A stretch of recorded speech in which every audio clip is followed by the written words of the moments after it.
Executive Director here at the Hayti Heritage Center, and welcome. We're here because we're all very interested in the recommendations. We're going to hear from the ULI advisory panel. These folks have been here all week. Prior to their arrival, a lot of talk, conversations, a lot of work, a lot of effort, a lot of preparation went into this moment. Again, as I said, these are recommendations. The final report is forthcoming. We should have it in about 60 days. In the meantime, there's going to be much work to do. The panel will be leaving, but we'll still be here. And we are here because we're all a part of this community, and we're all interested in bringing prosperity for all of the citizens, the business owners, the residents of the Fayetteville Street corridor, and all of the community. So again, welcome, and we look forward to continued engagement. Thank you.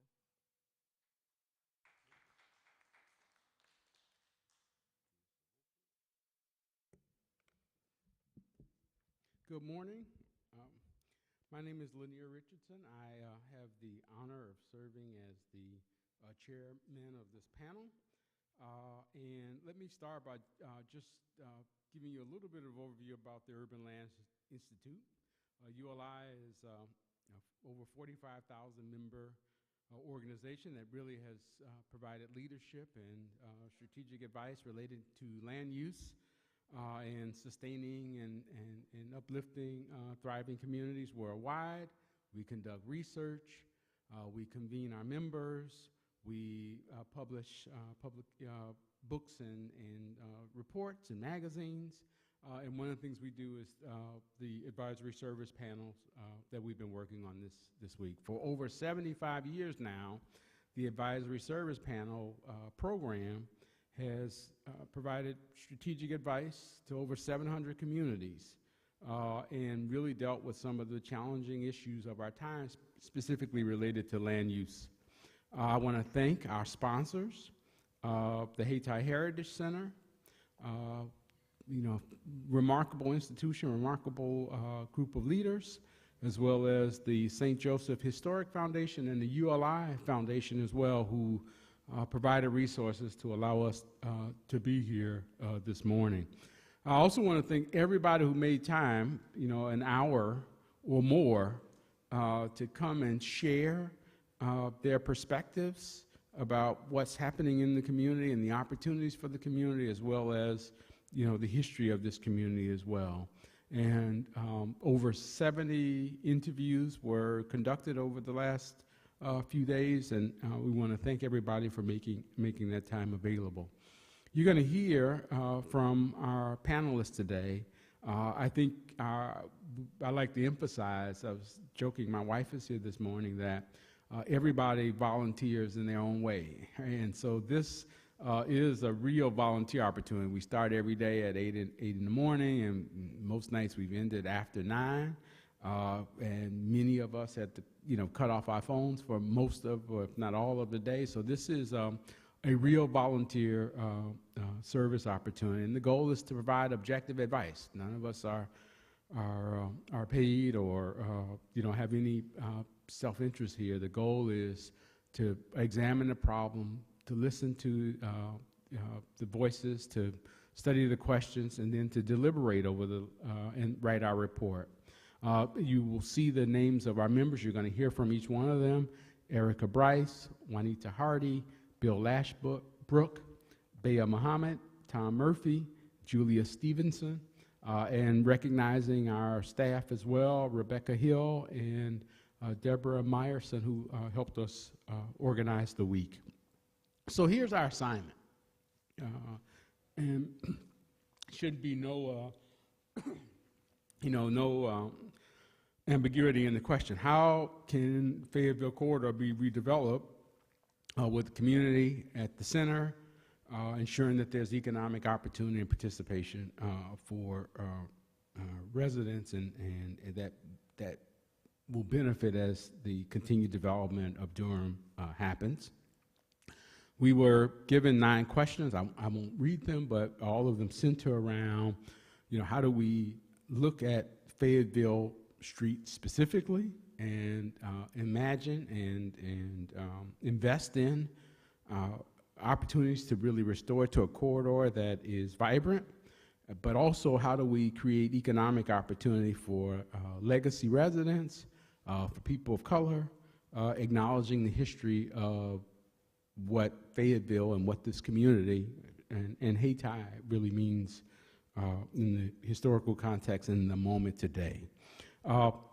Here's the corridor that we were giving as a study area, so you will hear us talk about the Fayetteville Street Corridor Study Area, as well as specifically about Hayti, but we were given this as the charge, given this, again, historical significance of Black business excellence, you know, its importance as a north-south thoroughfare, and that it, you know, the future of it remaining as a gateway of both economic development for the city as well as opportunity for Black history and culture recognition and preservation. So I want to start with a message related to urgency. There's urgency of the moment. I think we all, you know, when I walk in this building, I almost feel like I need to lean over a little bit because we feel the development pressure coming. And I've only been here a week. I know you must feel it as well. In terms of the land economics question, all of this you know, right? There is unprecedented demand for property. Existing homes and other properties rapidly selling and renting at record levels in terms of pricing, in terms of velocity. The residential and commercial developments are on the drawing boards. The way I summarize it is thousands and millions. There's thousands of residential units that are already on the drawing board. And there's millions of square feet of development activity, commercial development, residential development activity that's already on the drawing board. So thousands and millions of square feet. And continued densification is on the horizon. If you just look across 147, again, it portends what's happened. It doesn't take a rocket science to see that density is impending. And so change to this historic neighborhood is palpable. And, you know, market demand for opportunity is coming. So there's an urgency of the moment that I believe requires strategic action first from community. The residents, Black business owners, Black-led organizations, the stakeholders in this community has real urgency to, as we acknowledge the history, and we're going to do that.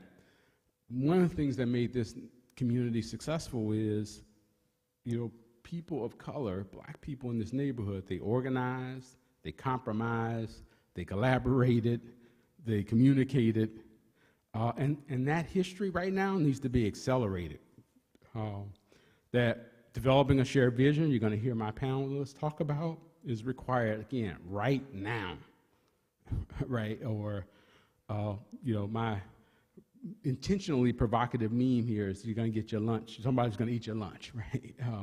And so we don't want to squander the opportunity to be a part of the economic solution. This is a moment. Racial equity arguments are being made and being acknowledged, and you can talk about Black economic development without apology now. There's resources available, federal, state, local level.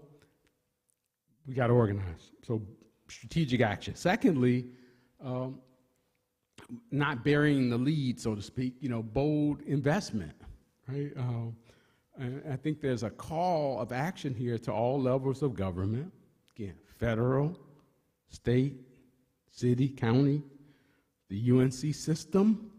We're going to talk a little bit about that in the context of Central, North Carolina Central, philanthropy, and the private sector. $63 million. You're going to hear these recommendations from our panelists, and we put a rough estimate that is $63 million to drive forward the recommendations you're going to hear this morning relating to improving Fayetteville Street, strengthening and providing additional resources to North Carolina A&T, investing in additional capacity and staff and support related to real estate and convening for the Hayti Heritage Center, subsidizing property upkeep, and addressing tax issues for legacy homeowners in the community, and then launching even a flexible capital fund. The flexible capital is I'll emphasize at the end, that really is targeted toward Black entrepreneurship and Black real estate development, Black commercial property owner. Again, Black without apology, and that's what the moment really calls for, and that's what this community is. So often, and it's proper to recognize and respect the history of, this place. Clearly, we learned, and prior to getting here, and it was heartfelt in all of the conversations on the first day.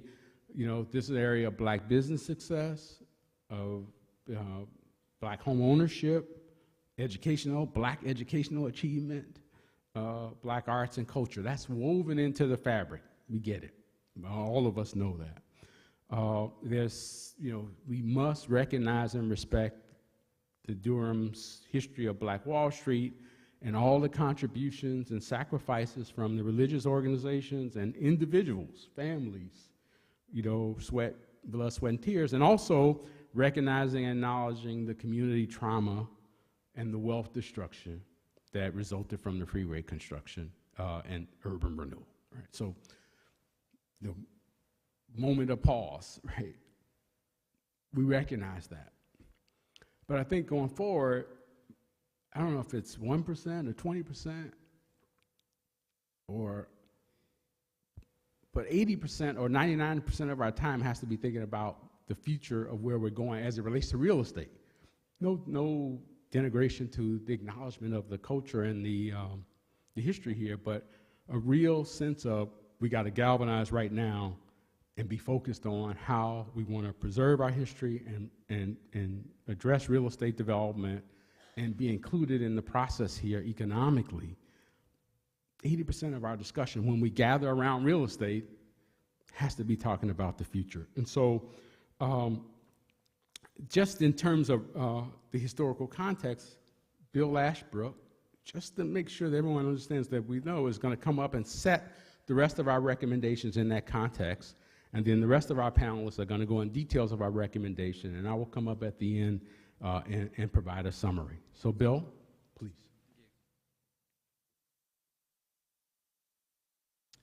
Good morning. As Lanier said, I'm going to set a little bit of context.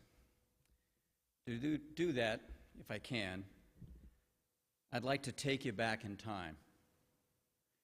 A time beginning here in Durham. A time that happened, a beginning that happened right here near this building that sits on a hill. On a hill we were told that's known by some as Sugar Hill.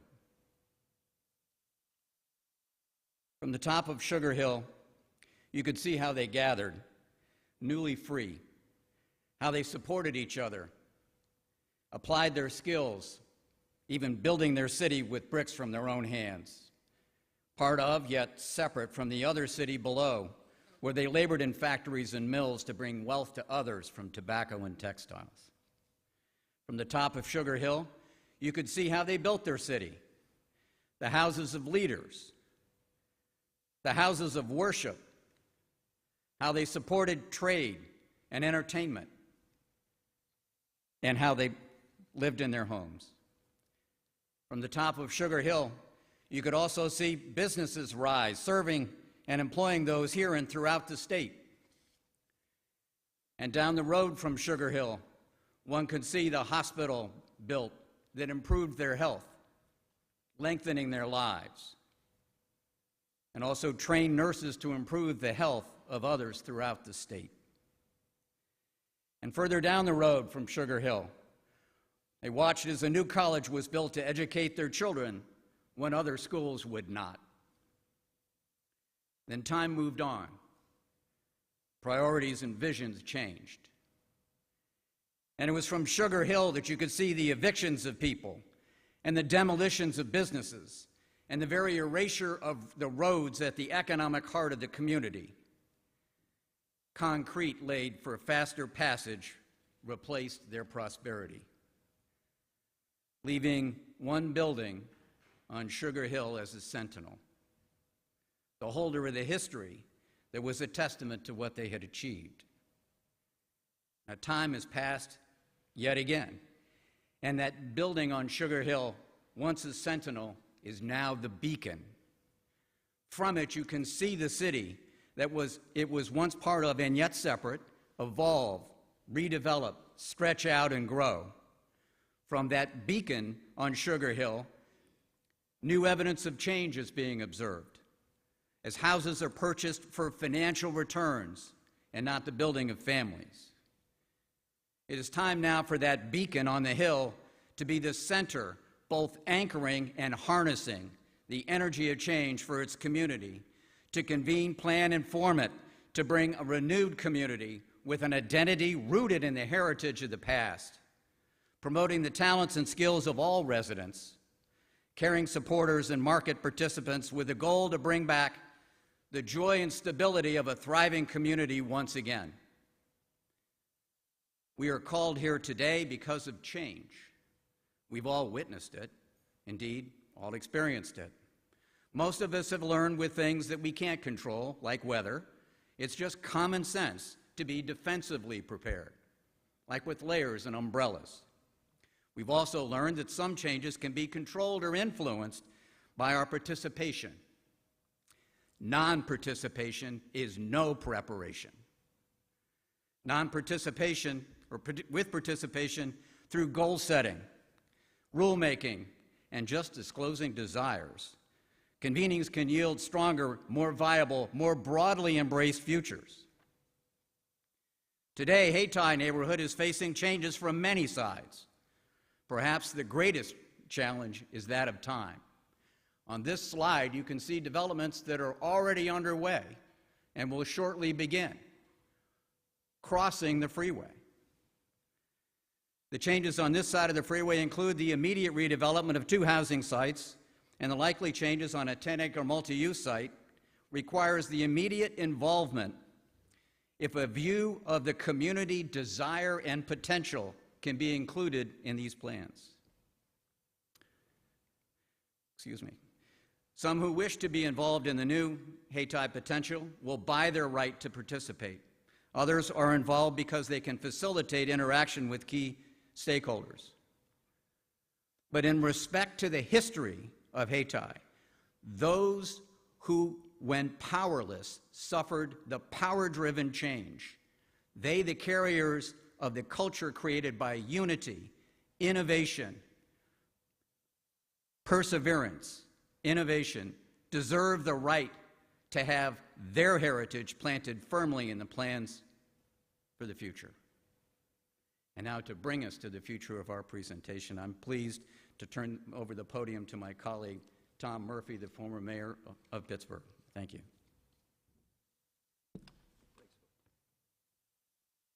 Good morning. I'm delighted to be with all of you. It's been a remarkable week. I do feel right at home up here. I was in the seminary many years ago, so I was on the pulpit. That was another life.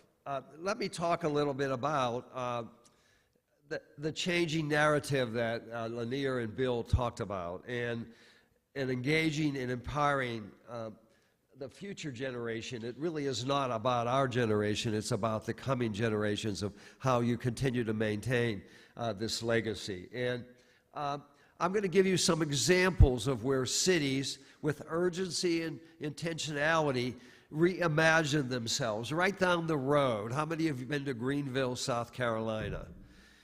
Isn't it remarkable? There was a 4-lane highway bridge over that waterfall, and the highway bridge continued 4 lanes right through the main street of Greenville, and there was no parking. Does this sound familiar? And all the stores were vacant, and the civic and political leadership in the 1970s said, this is killing us. We need to get rid of the bridge and do something about downtown. And everybody complained and said, but how are we going to get through Greenville? And that was the issue, really. They didn't want them to go through Greenville. They wanted them to stay in Greenville. And so they tore down the bridge. They went to the State Department of Highways, and I want you to think about Fayetteville Street and to reimagine it as a different kind of street.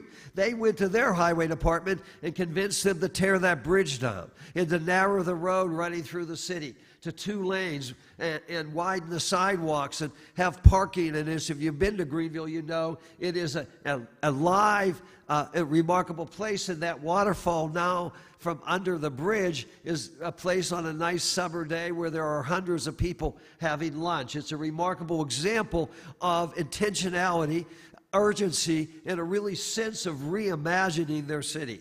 And I want to take you to Charleston, South Carolina, probably the best small city in America that used historic preservation as the driver to change themselves. And it looks so obvious now, but 40 years ago, when a young mayor, Joe Rowley, was elected, it wasn't as obvious. Many of those houses had been decimated by a hurricane. And people thought, well, why don't we modernize our city? Let's tear them down and build more density. And Joe Rowley was a zealot about historic preservation. How many of you have been there? You've seen it. And you've seen how it has become a world destination because of historic preservation, because they captured the history, the good and bad history of Charleston. They're building an African-American museum now to talk about that bad history. It is a remarkable example, again, of a community that made a decision to be something other than what they were. And they reimagined how to physically change their community. And I want to take you to Cincinnati, which I think is one of the best developments going on in America right now. There's a neighborhood in Cincinnati called Over the Rhine. In the 1990s, it was described as the worst neighborhood in America. You can see on your left-hand side, there were 700 vacant lots, 500 vacant houses. In Over the Rhine, the neighborhood was one of the largest African-American National Historic District neighborhoods in America. And the civic and community leadership came together and really reimagined Over the Rhine. And if you go there today, you will know that there are hundreds of new homes, both market rate and affordable, in a wonderful scale. They built 4 homeless shelters. It is a remarkable example of both on the financing and in the leadership model. I would encourage you to go visit of how to make something happen, to reimagine something that was really unimaginable at the time. And then in Pittsburgh, my hometown, a neighborhood right where I live, in the north side of Pittsburgh, was Manchester. It was at the time the largest national, predominantly African-American National Historic District in America. And by the leadership, not of the political leadership, not of the civic leadership, but of the community leadership, the community came together, educated themselves about the value of historic preservation, understood the financing. This neighborhood was going to be leveled, flattened by a highway. And they stopped the highway and organized themselves and have become a remarkable example of a neighborhood that reimagined themselves in a different kind of place. They looked at these old houses initially as, dilapidated old houses, but then they understood the value in those old houses. So I give you those examples because that's the kind of reimagining you need to do, and you're going to hear from my colleagues about how to do that. The urgency is because, as my colleague Bill said, you have a tidal wave of development coming at you right now. The whole upper part of the Fayetteville area is really almost spoken for in terms of major developments. And the core of your neighborhood, really the heart of it, along Fayetteville Street, is really at risk.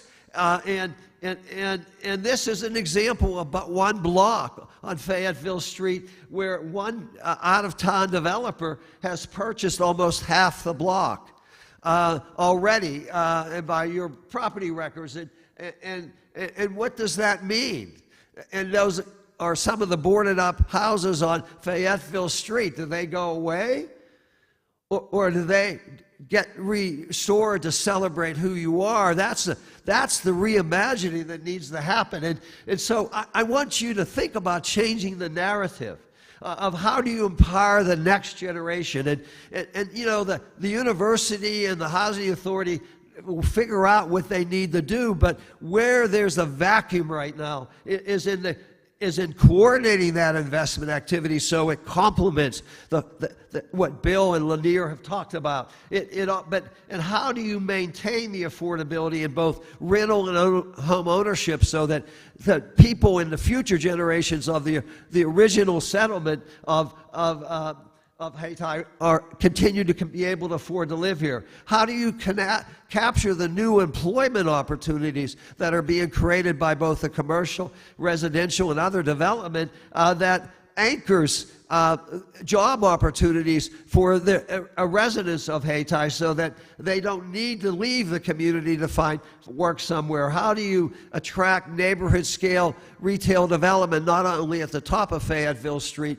but down by the health center, which has thousands of people coming every year, and you can do better than some of the retail that's there right now. But that takes intentionality. How do you attract that neighborhood scale retail? How do you revitalize the streetscape? Better sidewalks. How do you protect these historic houses? Half the houses on Fayetteville Street are vacant and boarded up. Some of the really spectacular ones. That shouldn't happen. There's a vacuum. Somebody needs to take credit, responsibility, and intentionality for doing something about those. And finally, NCCU is beginning to nurture an entrepreneurial climate. How do you think about capturing that in the neighborhood rather than having to move to downtown or to the Triangle if some young person starts thinking about starting a new company? Get them to stay here, not move to the Triangle. So they're the things that you need to reimagine. You can do this, and I want to end with a quick story. My wife and I were in the Peace Corps 50 years ago. We were in a remote village in Paraguay, up the Paraguay River, 3 days, and we spoke Spanish in Paraguay, and through the jungle a few miles was Brazil, and they spoke Portuguese, and around us were a variety of other Indian tribes who spoke different languages, and we learned an enduring lesson when we were there. The lesson we learned was that the most powerful person in the town wasn't the one with all the guns or all the money. It was the person who spoke all the languages. And when we came back to America, we recognized that our societies are equally divided by race, by class, by ethnic origin. If you work in the computer industry, I have no idea what you're talking about most of the time. And what I came to realize, particularly when I became mayor, is that the most that I needed to be, and I failed often, but I needed to be a translator. I needed to be able to communicate a vision for a different kind of city than what we were, and that people would see a place for themselves. So they were willing to not just be opposed to something, but willing to embrace it. So who is the translator here? Who's going to shape that vision, whether it's big or small, that brings you in to the future, to empower the young generation so that they see a place that built on the history that they want to be a part of. With that, my colleagues are going to tell you how to do that. Juanita?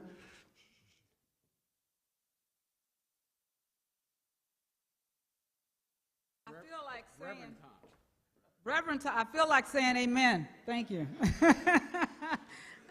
Yes, let's give him a hand. That deserves a hand. So good morning, everyone. I am very happy to be here for several reasons. First of all, to be here with all of you. But secondly, and as importantly to me, I'm in my state. This is my state. I was born here in North Carolina, Western North Carolina, grew up in the middle of the state, so it's just great to be back at home. And I'm delighted to be part of this team and to tell you to follow on Tom's, who laid a great foundation for a conversation about reimagining Hayti and reimagining Fayetteville Street and how important that is to this community. So you all, as stakeholders, can tell that story. You can write the story. You can talk about, through a shared vision, through coming together, another way of saying reimagining, but through coming together, coming up with a shared vision, and you have a lot of good ideas to pull from, and then working together to make that vision real. Why? Why is that important? Why a shared vision? Well, the simple answer to that is the sum is greater than its parts. Where each of us as stakeholders come together and create something better, create something where we're all on the same page. Heather McGhee, in her book, The Sum of Us, S-U-M of Us, anyone read it? Talks about the solidarity dividend, talks about the gains that can be realized when we all come together. And through that coming together, magic happens. Equitable outcomes happen. Equity, where everybody has a share, feels like they're included, creates trust, and helps to heal some of the injuries of the past. So what do we mean by a shared vision? What are the components of that? So we heard from many people that we talked about earlier this week, I believe over 50 stakeholders, and 4 themes came through loud and clear to us. Those 4 themes, we believe, are the heart of this vision, this shared vision that we speak about. And I'll talk about some of these, dig in a little bit on some of these. 1, maintaining cultural identity was an important priority to many of the folks that we talked to. Haiti has such a rich culture. We want that culture, even with all this change that is coming, we want this culture to continue, to be remembered. We want it to be seen. And so there are ways that one might go about this through a mechanism called creative placemaking that involves art and culture. Let me give an example. The image that you see on the right is of Mill Creek Valley, a memorial that is being built for Mill Creek Valley. It is a community in St. Louis, Missouri. They have a story similar to the story of Haiti. They were also the target or the victims of urban renewal. 20,000 businesses and homes were flattened to make room for an interstate that ran through the middle of this community.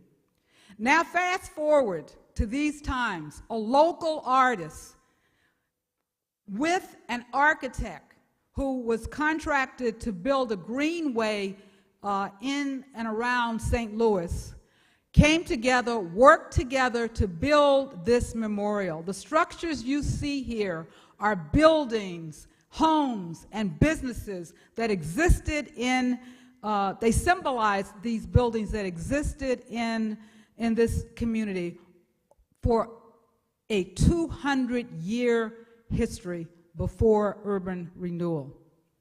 This is the power of art, bringing art and culture and design together to tell your story. And there are many ways that you can do this, as suggested by some of the ideas on the left.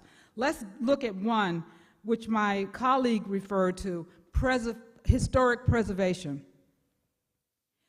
The image that you see on the left is an aerial view of a track, 1 block along Fayetteville Street, between Dunbar and Dupree in the 1600 block. There are quite a few homes along that street. About half of them are boarded up. Now just imagine if those homes were restored to their grandeur of yesteryear. Imagine the statement it would make about this community. And imagine further how it could tell the story of Haiti and what's happened here and the people that lived here, such as the Scarborough story, represented in the image on to the right, right?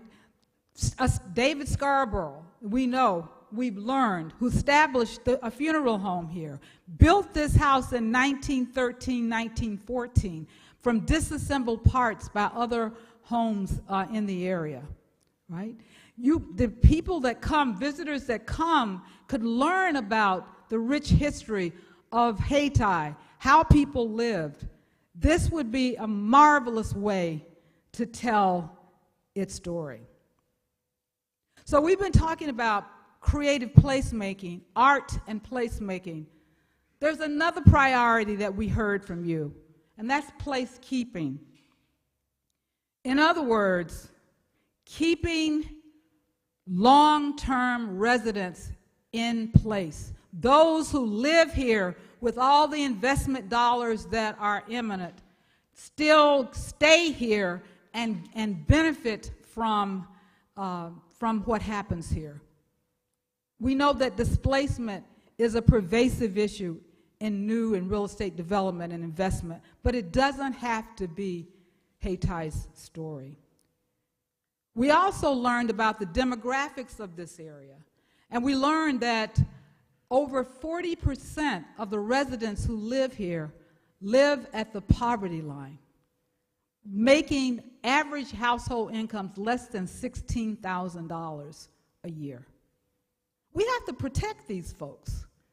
There has to be a decision made, an intentionality that was referred to, that we are going to make sure that affordable is affordable for low-income families, right? We know that there's a project in development now, approved, a team awarded to rebuild Fayetteville Village, I believe it's called, right? 700 affordable homes. An ample number of those, here's the opportunity to make sure that an ample number of those are reserved, are available for low-income families. And homeowners, long-term homeowners need help also. Rising investments will raise property taxes. There will be a gap. There needs to be tax relief, property tax relief for long-term homeowners. And there's great work going on with the Community Land Trust. We talked to someone in that area, but more work needs to be done. Again, your shared vision and your deciding how to move forward. A third priority, creating safe streets. This quote came from one of the people that we interviewed that said Fayetteville Street is not pedestrian friendly, it's not bike friendly, it's not even vehicular friendly. There are opportunities to make Fayetteville Street a street that works for everyone. Speed safety, a consideration. Walkable, bikeable, crosswalks at major intersections, ample sidewalks. And with all of this reimagining of Fayetteville Street and these preserved historic homes, access to amenities. People said, you know, it'd be great to have a place where I could go and get fresh food. It'd be wonderful to have a coffee shop. Where do North Carolina Central students go to get that pizza?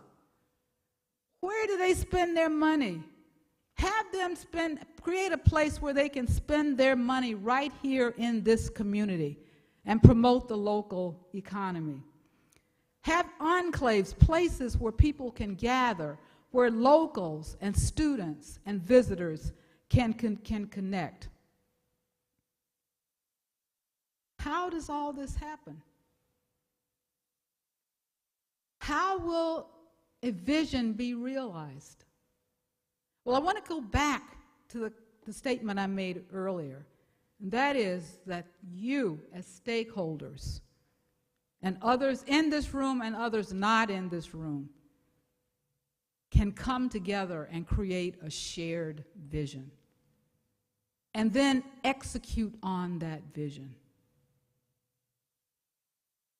The starting place is leadership and an organizing entity. And it's my pleasure now to turn it over to my colleague, Julia Stevenson, to elaborate.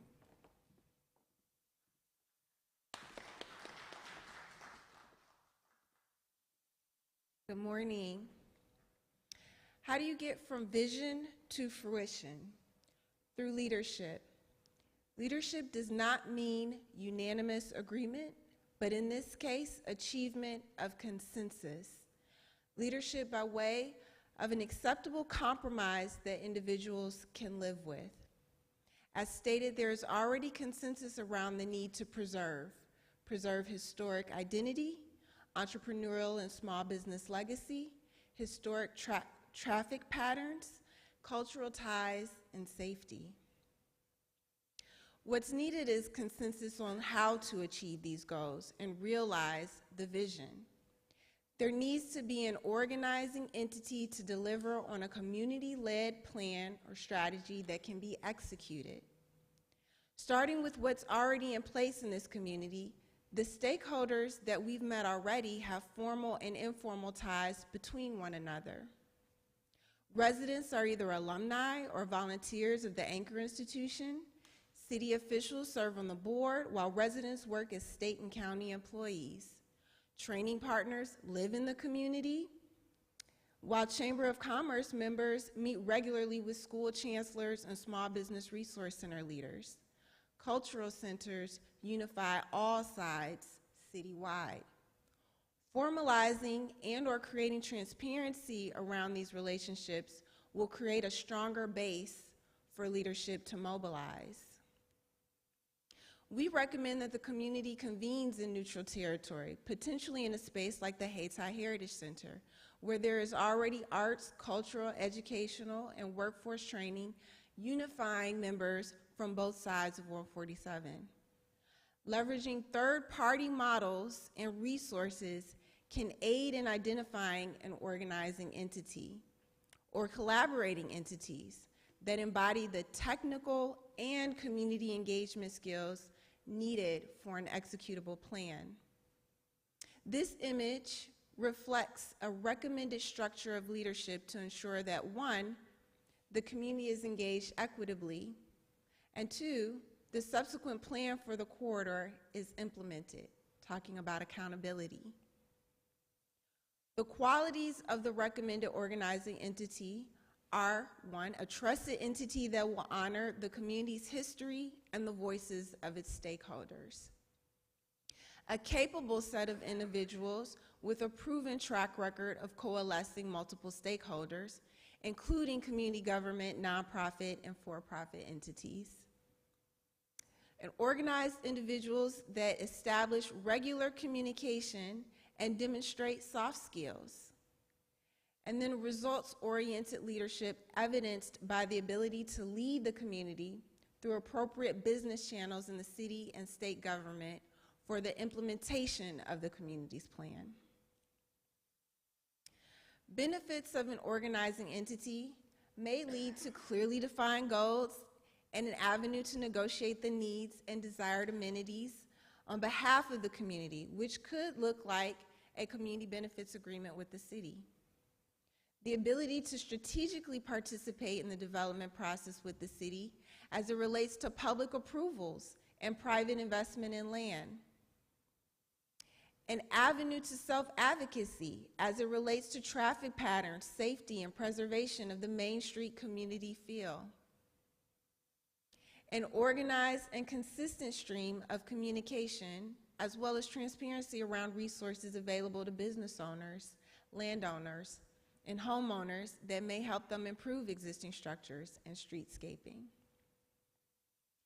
So the community must empower an organizing entity so that they can serve as the captains of their own destiny. However, no captain can sail alone. So we also call upon the city government, institutional anchors, and educational partners to honor their supporting roles and hold themselves accountable to thoughtful partnership. I will now turn it over to my colleague, Baya Muhammad, to go into the implementation of that organizing.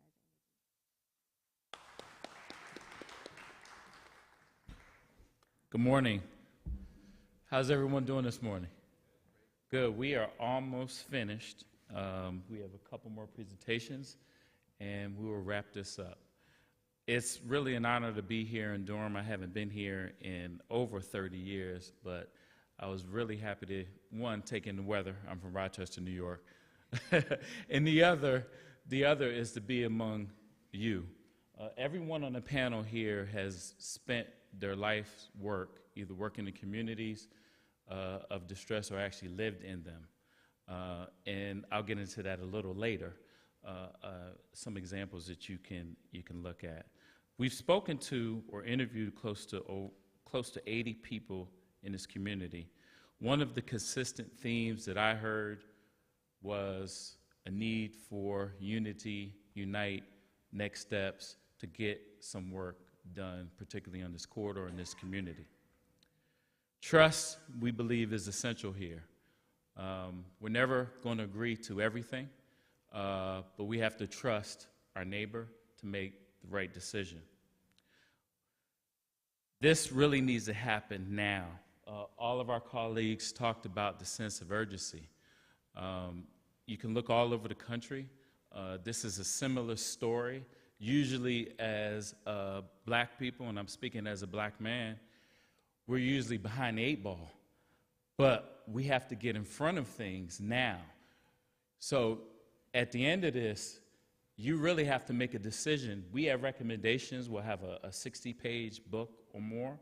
But you really have to make a decision on if you want to control your destiny. And I believe the stars are lined up. I believe you have administrations here. I believe there are people here in this room that will help make that happen. These are just some of the recommendations that we have. This has to be a community-led engagement. This is not going to be a board that's appointed from the state or the city. It has to be grassroots. It has to be community-led. We have to identify a safe space. Where do people feel comfortable? It could be the Haiti Community Center.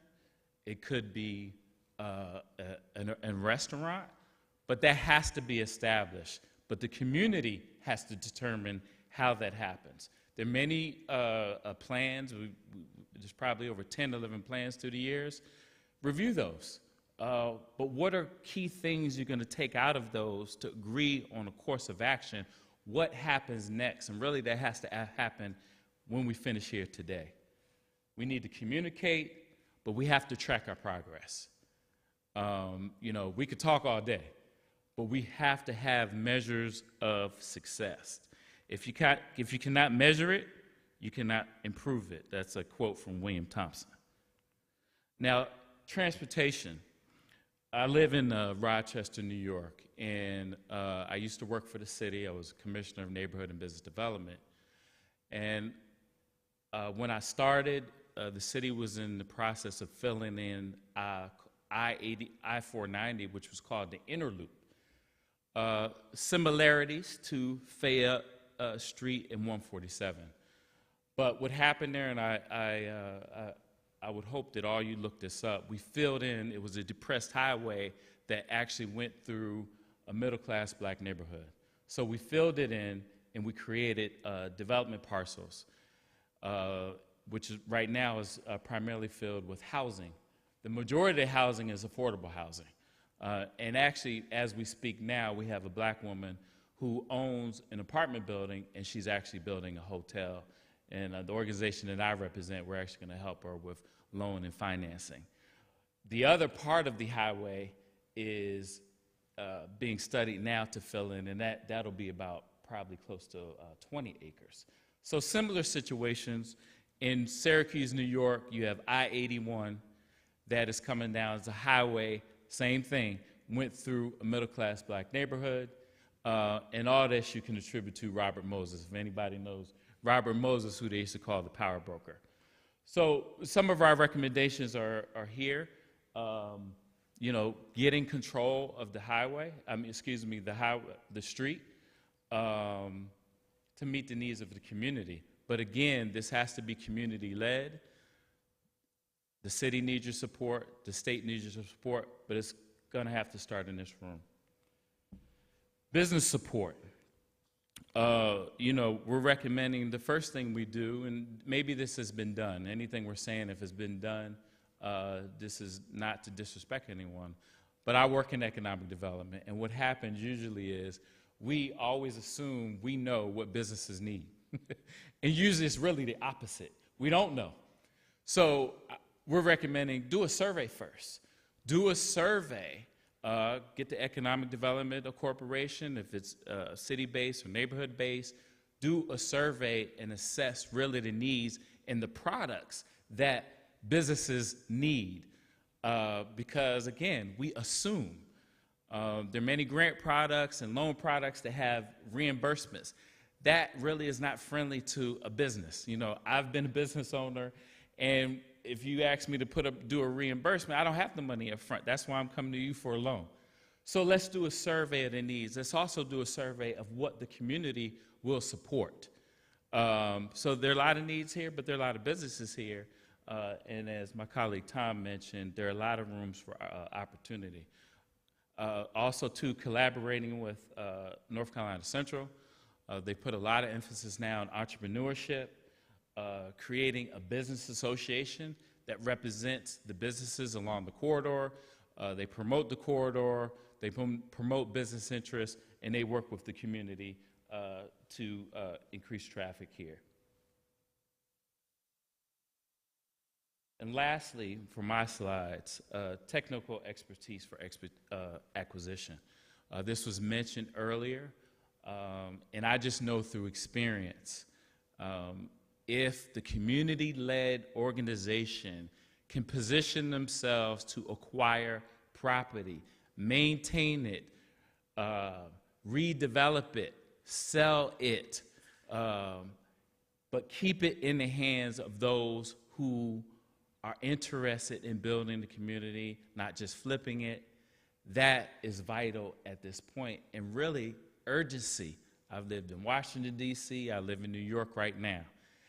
You have to act now. I mean, when I lived in D.C., literally we had people, I was renting at the time, had people knocking on the door and said, we'll give you $400,000, $500,000. This is over 15, almost 20 years ago. This is the activity that I see here, but you have to be intentional.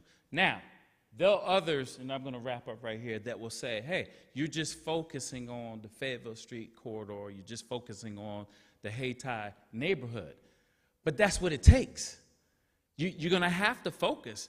The city, the state only has limited resources, so sometimes you have to slow up and say, look, because of what happened here, we have to focus a little bit more to provide opportunities for the people. So working with philanthropy, local banks, you know, banks need community reinvestment credit.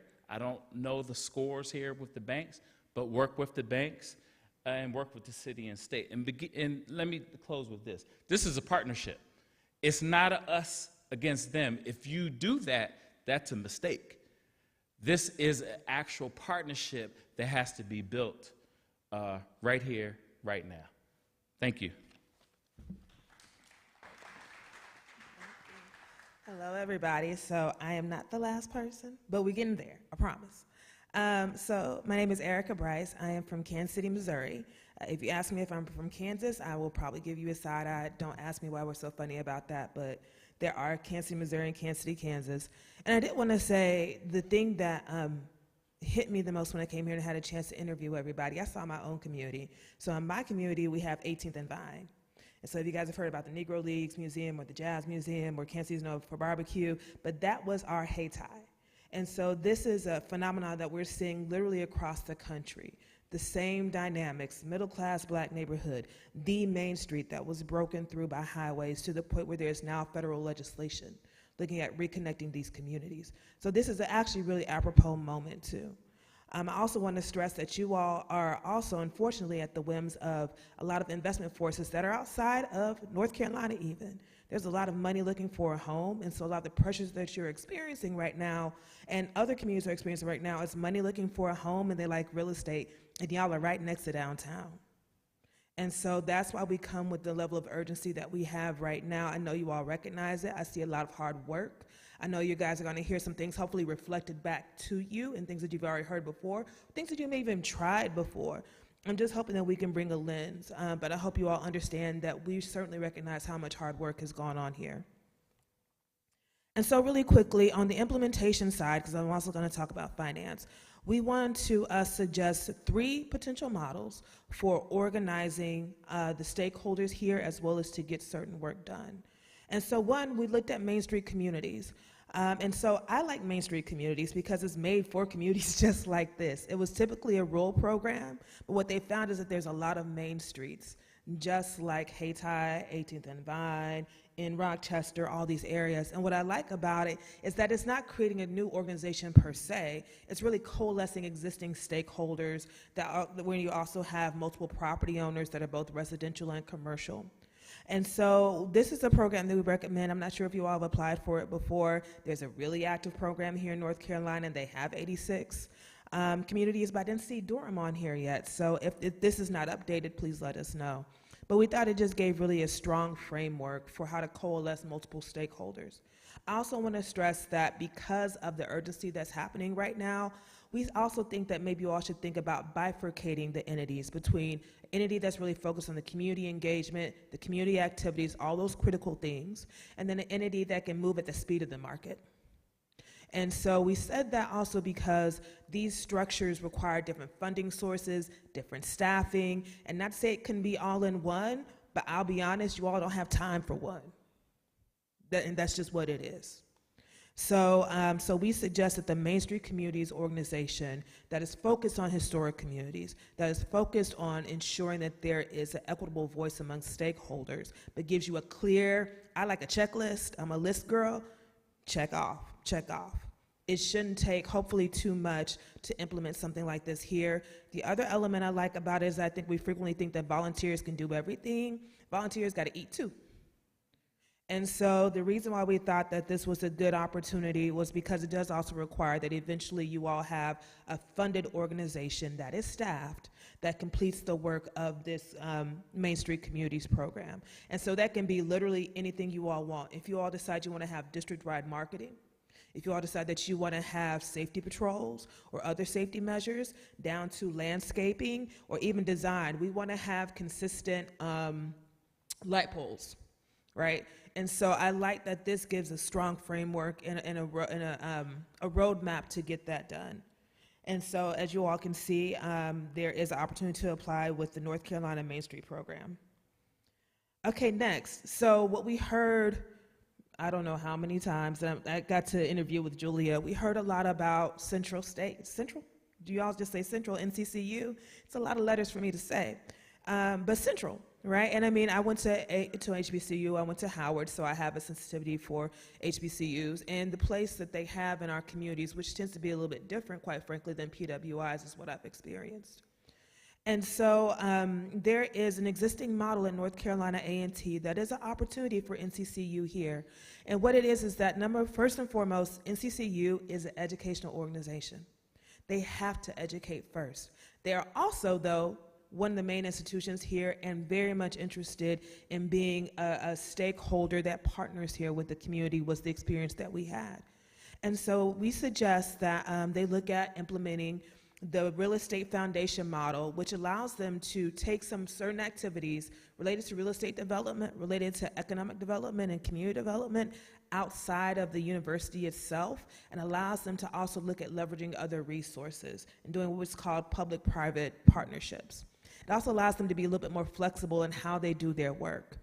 How can they partner with existing property owners? How can they work with existing business owners? This just gives them more flexibility to work with everybody.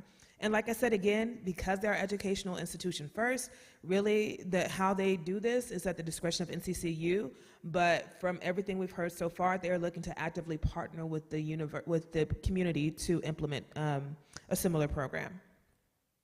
And finally, again, you all have a lot of different forces coming at you. And so we said that there should be a special purpose entity that is really just charged with the technical side of real estate development, property acquisition, doing certain developments, looking at certain financing, but they work directly in tandem with the community engagement entity, and that's the difference, right?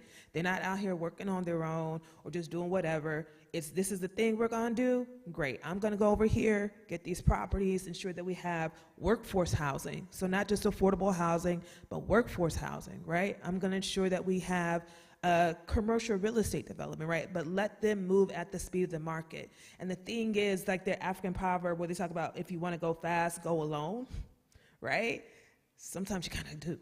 You have to, right, when you have these forces, but it doesn't mean that you don't work together. And so that's why we suggested, like I said, bifurcating these entities. Excuse me. And then finally, we had two kind of other implementation strategies, again, listening directly to community voice. One was, how about creating some additional destination retail? And so what we did learn, especially from Durham Tech, who was our first interview in the day, is that there are a lot of entrepreneurs right here in Hayti that need affordable rental space, that need affordable office space. And so why not use destination retail that is akin to what was actually here before, up against the street, right, to be part of that anchor? And so the idea here is akin to what we heard is I think it's Moore Street, in Raleigh. And so there's some pop-up space, there's some incubator space, but the idea is that a business would be able to test out their concept under the coaching of Durham Tech and be able to really try to see if they can make their entrepreneurial endeavor work. But it also provides, like I said, destination retail, because there will not be another retailer in the area that does that. And so it can be something that is really tied to the Hayti heritage and to the culture. And I just think it really gives an interesting opportunity to reimagine what does retail look like, and what do goods and services look like here. And then also going back to something Ms. Juanita said, which I feel really passionate about, is we want to ensure that there's economic participation by stakeholders, that they have a chance to also build wealth, right? Because what happened in these neighborhoods is literally families lost wealth when these highways came through. And so we want to start creating that foundation for that. And we heard this from another community member, and she suggested that there be done an impact study to really make sure that there is a good record of who had their property taken or had their value impacted, something that you said earlier to us too.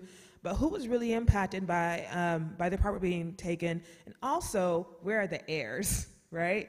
And so if you all know about heirs property or heirs shares, frequently what happens with some speculative developers and investors is they find that one cousin, I got a lot of them, I don't know about y'all, my family's from Mississippi, there's a lot of us. They find the one cousin who wants money right now or isn't interested in keeping the property, and that's how they acquire some of these properties that are vacant now. That's how they acquire some of these assets that are critical to realizing the community vision. And so this actually serves as a basis for that. The critical part here, though, is that it is confidential, so that it's not used against this community. But it just creates, like I said, that foundation and basis. It also helps these get these legacy owners kind of business affairs in order. They understand what the rights are to the asset, getting it under control. And so it also serves, like I said, as a basis for further opportunities and investment to support legacy stakeholders is what I'd also like to say. Okay, and then we're gonna go on to financing. And I'm gonna move through this a little bit quickly, but I do wanna say first and foremost, to level set, Hayti is an economic asset in Durham, in this county, in this region, in this state, in the United States. And I think frequently folks look at neighborhoods like this and not realizing that disinvestment was an active thing that happened. And so it's like, oh, we're doing charity. We're just contributing to this place that's poor them. No. You don't have Durham if you don't have Hayti.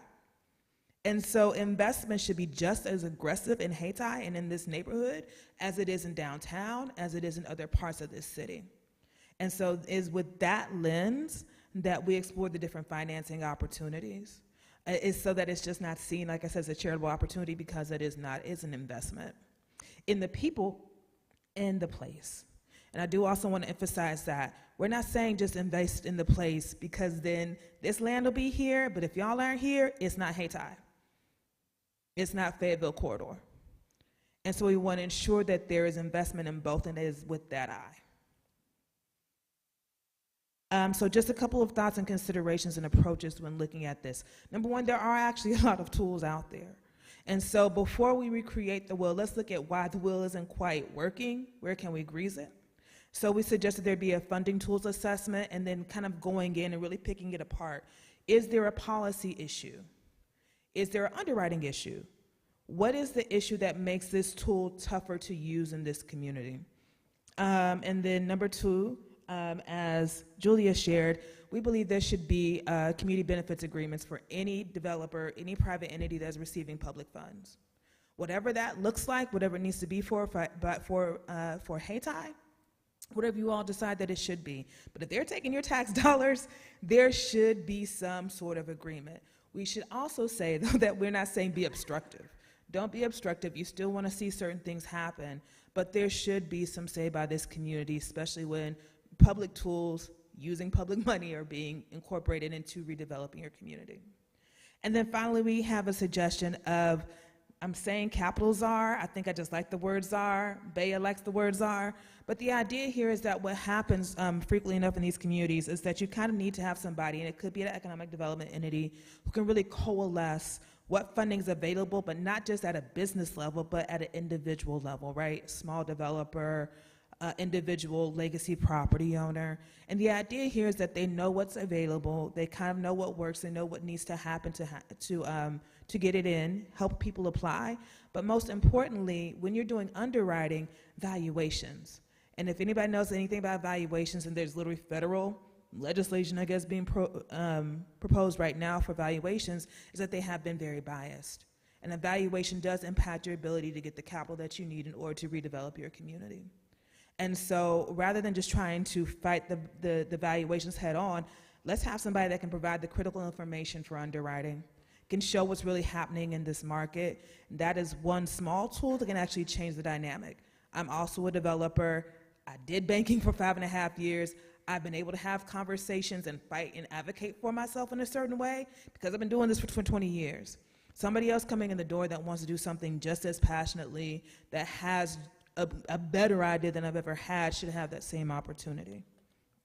And then I'm going to try to fly through the rest of this really quickly. Grants and philanthropic funding, pretty sure everybody's familiar with that. A tool that you all may want to consider here especially is recoverable grants or forgivable loans that allows that grant funding to cycle through.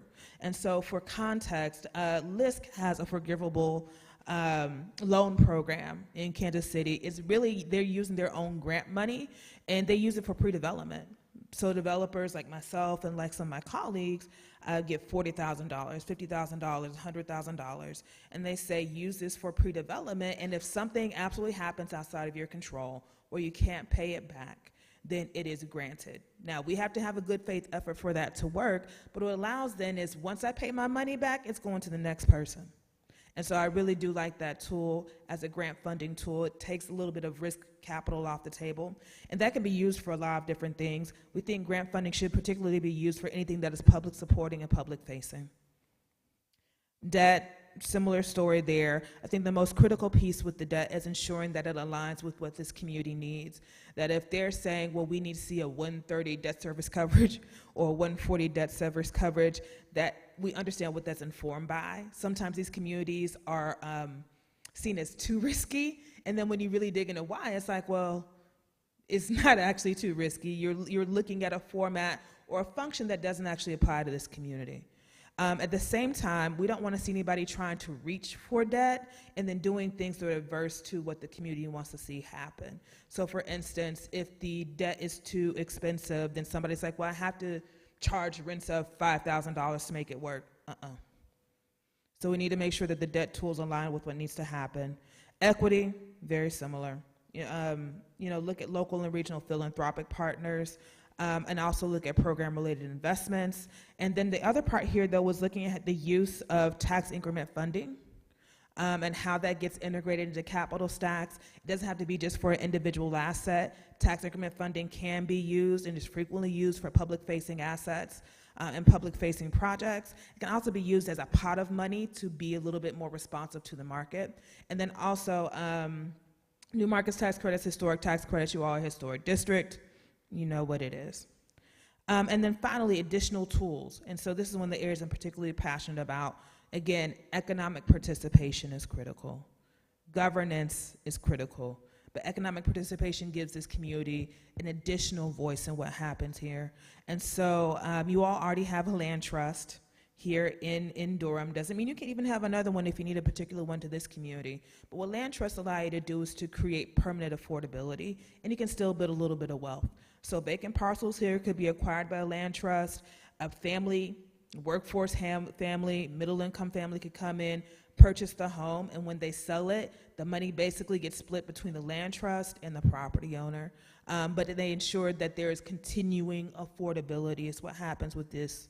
Then there's also different movements around the country for crowdfunding of real estate and what we call community shares. So for instance, if there is an office building going up, it's usually public funding, and Natasha says that she wants to invest in this building, right? $500, $1,000. That is an economic benefit because you get shares and dividends off that property like the next person. The next, tax abatement for legacy property owners. We do know that there's an aging population here. They are invaluable. They're an invaluable resource, and they really are the heart and soul of this community too. We want to ensure that they can stay here. So think about tax abatement as it pertains to income and as it pertains to being a legacy property owner here. And then finally, an enhanced facade improvement and minor and moderate home repair program that can use the or leverage historic tax credits. So thank you all so much, and that's my time.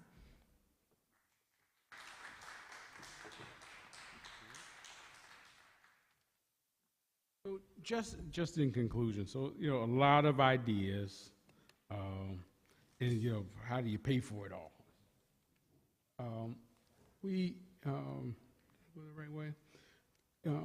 What we thought about here was, again, a $63 million proposal price tag, $25 million of which is really related to improving Fayetteville Street, upgrading the existing streetscapes, the facades, burying the light poles, adjusting utilities, the drainage problems, controlling the traffic, and we know that there's sort of two sections of what's happening on Fayetteville Street. And again, there's discussion as to whether or not there's advocacy at the state level as should the state transfer Fayetteville Street to the city along with the resources to make these improvements. It's a discussion that we believe is particularly appropriate now, and that again, arguments can be made. The UNC system, when you look at the other universities in the UNC system, certainly an equity argument can be made for as much as $20 million to strengthen I keep saying New Jersey, North Carolina Central University. And that's, we know that they're landlocked. There's additional property needed for educational uses. There's housing for student, faculty, staff, visitors. The desire to get restaurants and small businesses and other services and amenities right around the campus. If you look at other universities in the system, you'll see that they have opportunities there, and that could be the place where that curated retail along Hayti, really happens.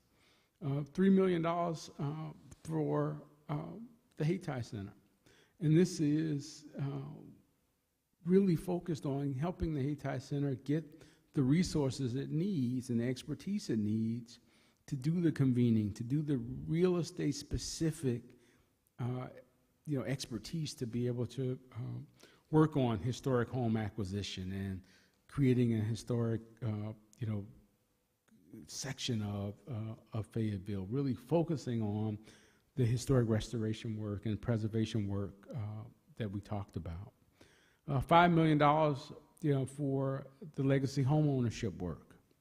Again, when we've looked around, and I think what you'll see in the report is opportunities of how people are doing this in other communities across the country, you'll see that either in density bonuses again, contextualized to this market, or community benefit agreements that are negotiated when entitlements are given, that there can be opportunities for some capital that would fund the legacy homeowners. And we've heard numbers where we're talking about, 100 to 200 people or so, right? That, doing that initial analysis and understanding who the legacy homeowners here, and having some capital that allow them to make the repairs, to address property tax increases.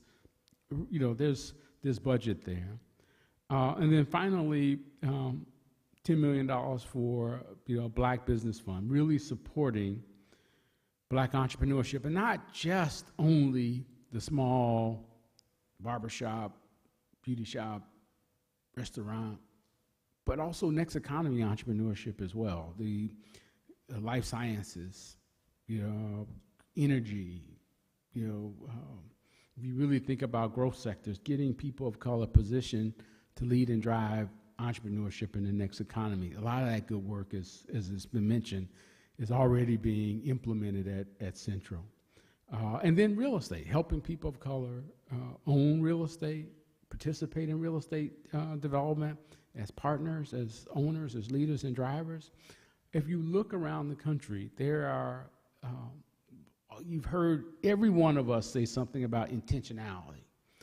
And right now, we're seeing things being done different in terms of allocating capital. It takes almost will, right? There's corporate community that's come together and kept, real tangible examples and awarded, $15, $20 million of grant capital to local and Black entrepreneurs and community-based Black entrepreneurship. Never been done before. When I first got in this industry, nobody gave grants to develop. That's different. This moment, there's different now. Specifically targeted investment fund, angel fund that's working, that is supporting Black entrepreneurship. There are opportunities there now. But again, it takes will. It takes doing things differently, doing capital differently, doing advocacy differently, and doing it with this collaborative vision and shared vision that has been discussed. So with that, I'm going to conclude our presentation. Thank you all for giving us this opportunity and for listening to our recommendations. We know, like anything else, it's easy to come in and say, do all this stuff, and the deity is in the detail of the execution. With that, we want to open it up for questions and discussion for the next few minutes. There's a microphone, I guess, in the middle here if anybody wants to come up and propose any questions. Pose any questions.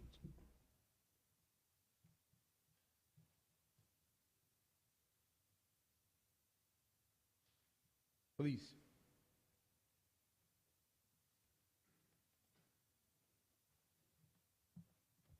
Hello. Can you guys hear me? Yes. Okay. So first of all, thanks for coming. Everybody's presentations were great. It was just a lot, and I'm sure you guys could probably speak a little bit more to local assets that could help to bring those ideas together so we could work as a group to get that done. But one of the questions I had, there was one slide that had it was like a circle around Hayti, and then there was a couple other little circles that were there where it looked like there was already a plan for those spaces. Do you all know what those are? Like what is actually coming there? Like there's one on Merrick Street that I saw. Yeah. Can anyone So speak to that? what we heard during the process, there were a few sites that were housing authorities developments. Again, I think we've heard anywhere from as small as 700 to as many as 1,400 units, and the housing authorities has issued those RFPs. There's another proposed development, I think, that's being negotiated, a mixed-use project that has been suggested that may be as much as 350,000 square feet. I think that stuff is working through the process. So I think one of our, sort of the crux of our recommendation was the need to be able to figure out how you communicate transparently about what's happening, right, and what's coming. So some of it I think is already public, some of it I think is working its way through the process, and I think the note was there is, again, thousands of residential units and millions of square feet of development that's on the drawing boards, right, and at various levels of ideation and approval processes. And I think working with the city and working with the housing authority, I think more details. We heard this all in one day, so it's not as if we had a superior level of information, but we heard from the leadership that these proposals are in the works. And I think the crux of our recommendation is to figure out a way, whether it's at the Hayti Center or, as Bea said, at a restaurant, that we sort of get together and say, where are we starting from? What do we know? What's public? What have we heard? What's being proposed? I think there was a big community hearing last night with the Housing Authority and, the other things that are being proposed going forward. Is a large portion of that area for Fayetteville Street, what you're calling Fayetteville Street, is it already spoken for? So again, I think spoken for is like a term of art. I think and I think a few of us have had this experience. I remember when I first moved to Newark, New Jersey, I had an economic development in Newark, and we saw all this property. Some was boarded up, some was fenced off, and I really think we're going to go in there. What was interesting is the city didn't own that property. It was owned by private property owners. And each one of those private property owners had this decision to make. Am I going to sell? Am I going to co-develop? Am I going to hold it for additional time? Even though we wanted to see it develop, we had some folks who are like, it's not right. I'm going to hold until there's opportunity that I believe for more value. And so that is what I think my overriding sort of perception here is that they're all these private property owners. Everybody's got their right, and they're making their own decisions. So spoken for in a sense of is already owned by someone. Spoken for, some people have, the Housing Authority has already issued RFPs and sort of, have, very specific development proposals in some part of moving forward. Some of the shopping center stuff, I think there's, negotiations going on and pending discussions with community. There's individual, there's a black entrepreneur who's buying properties, and is he going to rehab the houses and sell them, rehab the houses and rent them? I think all of those, that's the challenge of a neighborhood like this. The city doesn't own a lot of property, I think was one of the early revelations. And so it's going to, even buying historic houses and restoring them, we got to figure out how we do that and how we either get capital to buy it from the private owners or come up with some strategy to co-develop it with it. Let me stop. Anybody want to add anything to that as a part of the process? Yeah. Bill, please.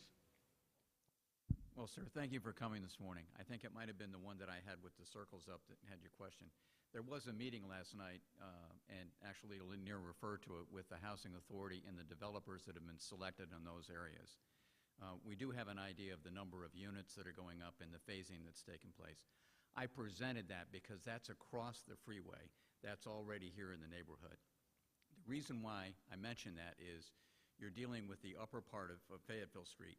It needs to deal with the fact that there is that density that's coming, that additional housing that's coming in. And so it could be an anchor in at the end. The words that I used, Sentinel and Beacon, were by choice. Okay, so you've now got a situation where you have an anchor coming across, it's coming across the freeway, it's right up here at the top. That economic strength that is going to be developed, those people that live in those areas are going to be spending money locally, and you're going to see other property decisions taking place. All of us talked about a sense of urgency. I appreciate your question, sir. That's why there is urgency. When these developments start taking hold, the decisions that are going to be made around all of the transit infrastructure need to be unified. When these proposals are put out, they cannot be put out in such a way that it's saying, oh, and when you come back, can you please make a unified decision? And so now that's what needs to take place. That's actually what you've heard. Thank you very much for your question. Yeah, it's money. Private sector people are knocking on doors saying, I want to buy a property. I can densify it. I can do 2 stories or 5 stories or 10 stories. That's the name. You see it just, we can look at it and see it. And that's what, again, I think it's impending is the word I put in my part of the presentation. Anyone here that's already has a group set up, I would like to participate. If there's not, I would like to, Thank you, ma'am. Thank you. Look, this process is this public presentation, as was alluded to earlier. There'll be a publication with more detail and the fleshing out the ideas in the next 60 days. That'll be available widely. It'll be online. It'll be distributed to the sponsors, so that if they're not questions today, there's certainly going to be opportunities to talk about the report. Yes.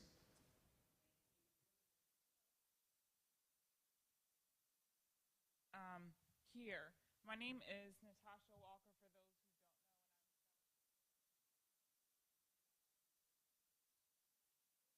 not an easy task for this panel.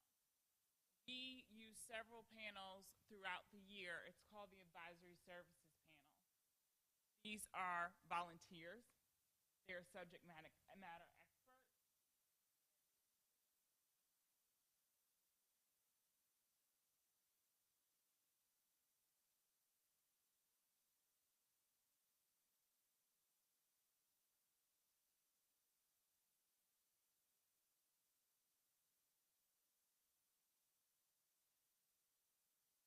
Not a unique problem to Durham.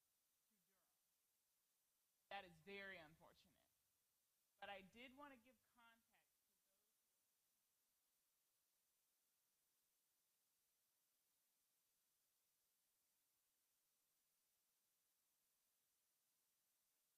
I appreciate it.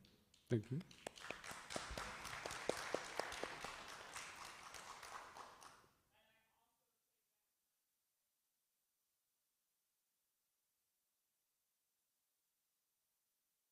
Make sure that the people they care about communities like Durham. They live in communities. Thank you. Thank you.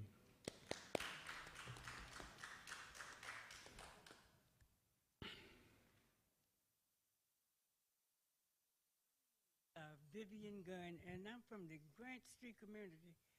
I'd just like to thank you all for just coming here, and I'm glad that somebody is out there listening to us, and somebody's able to put stuff in a more organized way to give our community and the other surrounding communities hope that things can be done.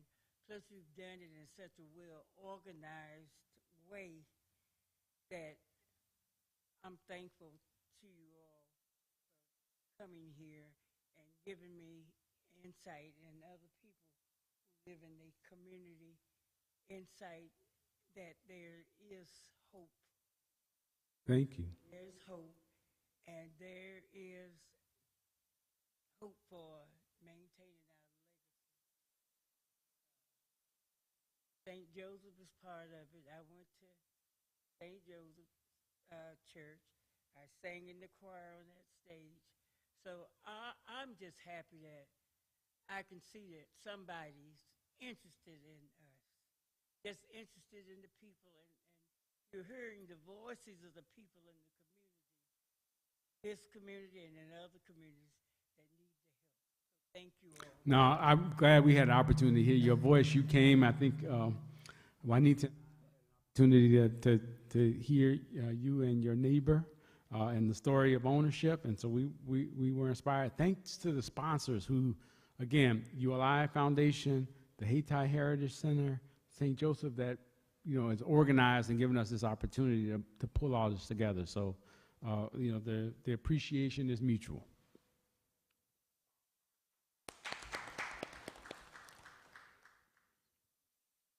And so, again, with that, we're going to hang around for a few minutes. I think if there are individual questions, the report will be delivered in the coming months.